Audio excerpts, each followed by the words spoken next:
Spectrum News 1's Jacob Reynolds continues our team coverage of the heat, joining us now live. And Jacob, are you managing to stay cool out there? It's got to be bad.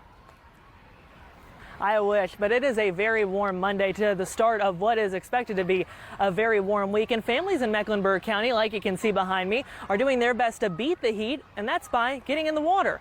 Now, the county did want us to remind visitors to the pools and splash pads across the county to bring a towel, sunblock, and to stay hydrated, which you'll need because it is very warm out here.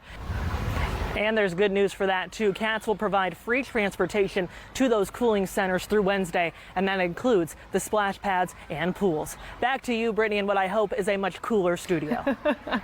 The family of Darion Stevenson says this week is full of memories and heartbreak. The 31-year-old was shot just feet from where I'm standing on the evening of June 22nd, 2020, later dying from his injuries. CMPD says the search for suspects in this case continues with no major arrests to announce at this time. The family says as that search continues, they're left waiting for answers and waiting for closure they are not sure will ever arrive. Good evening. Nicole Chowning has a sixth grader here at the school and says they got a text Tuesday morning as they were getting ready to leave. It turns out her sixth grader was a close contact to a positive case. Good morning, Tim. And like you said, Mecklenburg County Sheriff's Office sent 40 deputies to D.C. earlier this week to ensure the safety of the nation's capital. Sheriff Gary McFadden here in Mecklenburg County says he's like a proud father, even if he's a little nervous. So, Tim, even though no one will be able to attend that inauguration from the public from North Carolina, there will be plenty of security personnel from the Tar Heel State. Reporting live in Charlotte, Jacob Reynolds, Spectrum News 1. Kelly says the average Hall of Fame visitor travels 564 miles, with roughly 60% of those visitors staying overnight for an average of 3 days, spending $800 in Charlotte on the trip. An estimated 38,000 more kids have signed up for homeschool, for an estimated total of nearly 180,000 students. That's a drop in the bucket out of the 1.46 million students in public schools, but it's the largest enrollment since homeschooling was legally recognized in 1985. The American Trucking Associations and dozens of other groups urged Congress to help get more drivers on the road, saying there was an immediate need for more than 60,000 drivers, with the need growing to 160,000 by 2028. In 2019, the county approved 1,239 permits for new single-family homes. In 2020, the number increased to 1,382, and so far this year, it's already surpassed 1,000.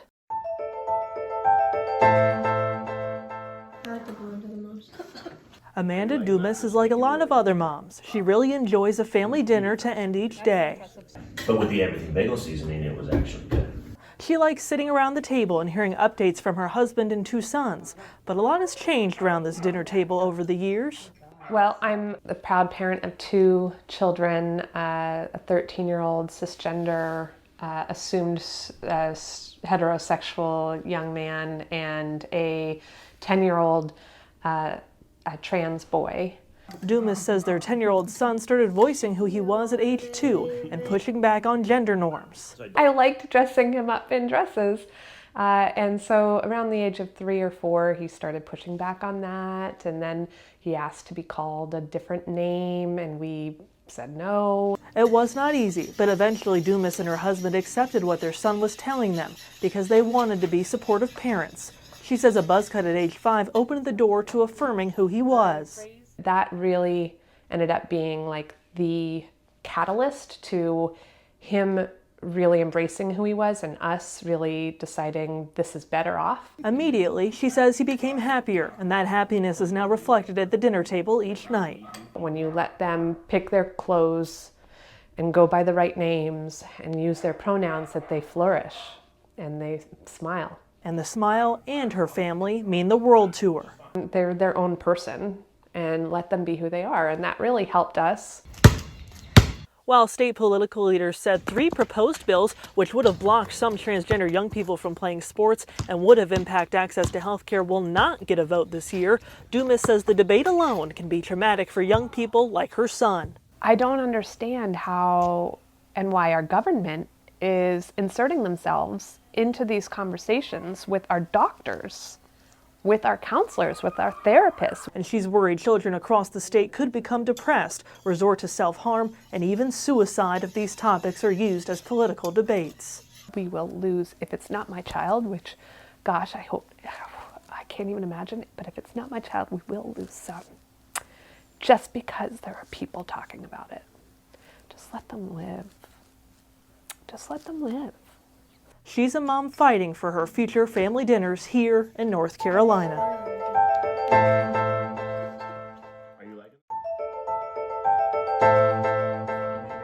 It just shortens some breath, you know. I get that whenever it's hanging and taking down Christmas lights. Yeah. Mark Linton is here for a checkup. Pardon me? You're just on 2 medications? Yes, ma'am. It's the first appointment he's had since COVID-19 began. I'm considered an essential worker. I work in automotive, so still had to work, wearing the mask, social distancing, trying to be as clean, hand washing. 2.5 years ago, what started as joint pain ended up being so much worse. Story goes, got the CT, they found the mass in my right upper lobe of my lung, and it just went from there. Hello. Hey, Doc. Hey, how you doing, Mr. Linton?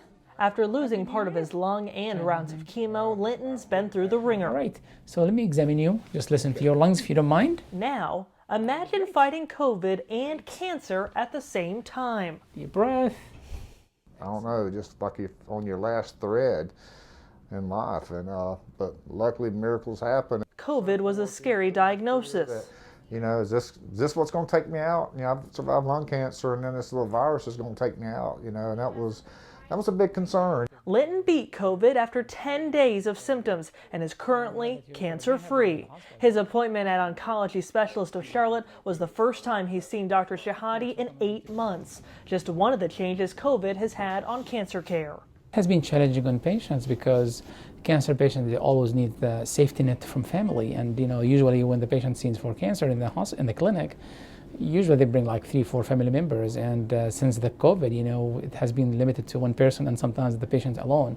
Dr. Shahadi says they've had to limit visits, do some virtually with FaceTime and Zoom, and have issues scheduling procedures at hospitals due to COVID. Well, I know you said you were going to order another PET scan.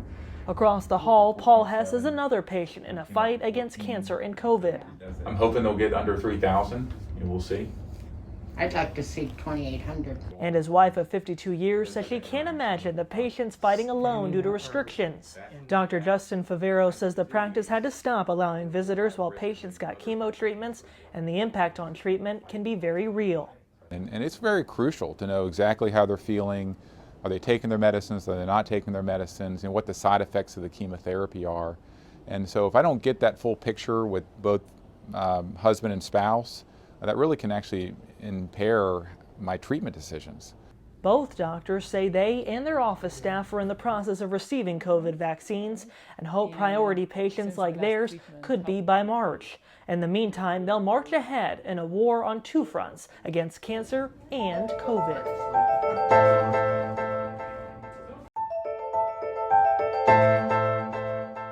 Remember, Julie? Froggy kick. This is a typical summer morning. Yep, keep going, Wayden. Madeline Menkhaus is sharing her favorite sport with kids of all ages. That is so good. You're doing so much better. Madeline grew up in this summer swim league and has turned from student to teacher. Well, first off, I love kids. So that makes it easier when they're so small and they're so excited about swimming, and I love that. All right, ready, go. Madeline is not just a coach, she's also an expert swimmer. In the pool since the age of 3, Madeline is a 6-time individual state champion, and her high school team won 4 years in a row. 5,000-yard practices, 18 hours of swimming a week, and sometimes practice 2 times a day. Soon, she'll be swimming on scholarship at Notre Dame. Granted, on land, the future is a little less clear. Well, right now I'm in the Mendoza Business School, but I don't really know what I want to study because I do love biology and they're 2 totally different things, so. But Madeline excels in more than just the classroom. She's also an Olympic trial level swimmer. Just recently, she went to Omaha to compete against the nation's best swimmers for a chance at Tokyo. So to be there is kind of like a lifelong just goal to go there. Madeline competed in the 200-meter butterfly. She did not make the Olympic team, but was part of just 1,500 swimmers to qualify for the trials. She'll be watching the games in Tokyo, on the lookout for familiar faces. Well, it's kind of fun to know that I've raced Olympians and kind of grew up with some of them. like Claire Curzon, we've always raced each other because we're both in North Carolina. We've always raced, and it's kind of fun knowing that they're there and cheering them on.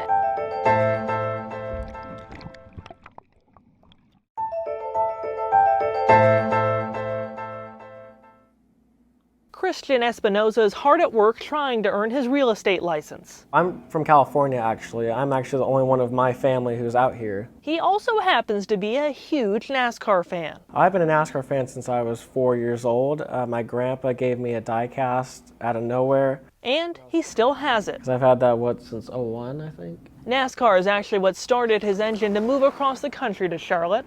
Well, being in California and being a NASCAR fan, those don't really go hand in hand. And I knew that Charlotte was always the area for the sport. He fell in love with the city and his college campus. A job with the school paper gassed up his fandom. And I got to cover probably at least 40 of them in my time in college. But Espinoza felt he really entered the winner's circle when he moved in here, a condo high above Charlotte Motor Speedway. Yeah, this was 2017 when I was first up here, I believe, and yeah, that was insane, getting to live here. 4 years ago, a friend offered Espinoza a spot to rent next door. A year and a half later, his family purchased this condo, giving Espinoza a permanent front row seat. I call this one Condo Corner. Including last year's race in the height of the pandemic, when the track was closed to fans. That was 4 days in a row of racing with nobody in the stands, which was weird. Espinoza was allowed to bring 4 friends up to his condo, but the silence on race day was deafening. One of the weirdest things I found during the race was that since everything was empty, the cars were so much louder. Now he's glad some sort of normal is returning. The biggest thing that I'm looking forward to is that my family gets to come out because they didn't get to make it out here last year. It'll be green flag on fun. It'll just be good to see people back here, just enjoying the May race, because this is, in my opinion, it's my Super Bowl. And an opportunity to turn up the engine noise after a year of too much silence. It's ironically one of the quietest places you could live, even though it's a racetrack.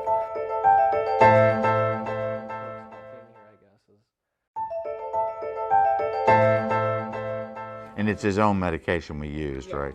J. Wesley Thompson is a physician assistant at the Amity Medical Group. He's been in medicine for 36 years and also happens to be an out gay man. Being gay puts you on edge anyway and on the defensive, and being able to talk so frankly with a member of our community, the LGBTQ, removes so many barriers. It's why he started the clinic, to be a welcoming place for LGBTQ and all other patients. I'm going to close the door. I think that's the success story here, is patients can be themselves, sometimes almost too much. The clinic is Thompson's passion and a one-stop shop handling appointments, x-rays, lab work, prescriptions, and financial assistance. All things he says the LGBTQ community is lacking in health care. Jobs are not as secure, housing is not as secure, food security is not always there.